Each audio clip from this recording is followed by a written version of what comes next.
My name is Julia Keutgen. I work at International IDEA as a program manager of supporting Team Europe Democracy. Instead, also supporting Team Europe Democracy, it's really about 4 initiatives. And these 4 initiatives are, on the one side, the global state of democracy, where there's different outputs, but which are implemented by International IDEA. And basically, they provide a multitude of analysis in 173 countries around the global state of democracy, but also looking at detail through a tool that they call the Tracker, about developments around the world, in different countries on democracy. So that's the first initiative. The second one, I think Richard from Carnegie will talk more about it, but it's the European Democracy Hub with Carnegie and EPD. And he'll talk about what they're doing more precisely. But the third one is with Reporters Sans Frontières, Reporters Without Borders. It's the World Press Freedom Index. And there, basically, they look at freedom or freedom violations and human journalist abuses in 180 countries. And then finally, there is another initiative which is around the Summit for Democracy, which is a US Biden initiative that was initiated in 2021 and again happened in 2023. And it basically, within this initiative, STED also provides knowledge and works with civil society organizations from the Global South.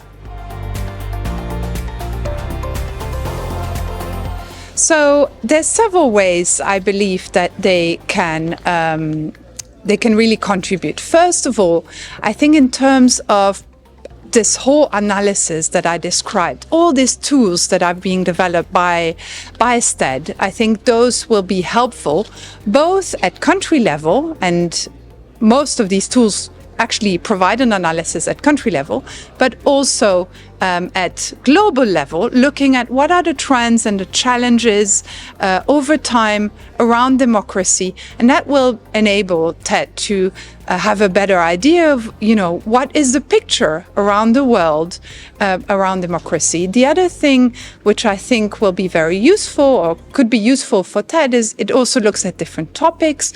We talked about freedom of press, for example, but also human rights abuses. So it also, all these different tools contribute to different topics. So that's the second thing. And finally, I would say it's the network aspect of TED and STED. We're working with different networks, democracy organizations around the world, grassroots civil society organizations, but also European foundations, for example, and European donors. And so bringing all of that together, I think, could contribute to the TED network. So I think there's, in a variety of ways. The first one, I would say that when you look around the room here, there's very different voices. There's very different civil society organizations that are part of this network. And I think bringing all of these voices together can be and sharing basically their findings can be interesting for us to hear about what the challenges they face within their organization and their work. I think that can be definitely beneficial, and also around the topics that they're working on. So that will be able to contribute, I believe, to our STED program. The second one, I think, is that in terms of maybe providing some of the feedbacks around the tools that we're developing. Those tools, are they useful for this community in Europe, but also beyond? And that's where I believe this community can also definitely be of a great asset and great value for STED.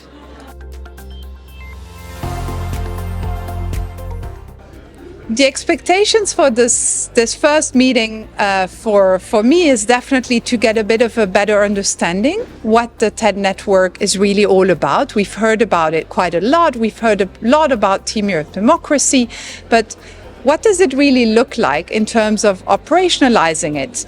And I think the TED network has been, and this meeting today has been extremely useful in getting a better understanding around what it is that we can collectively work together on.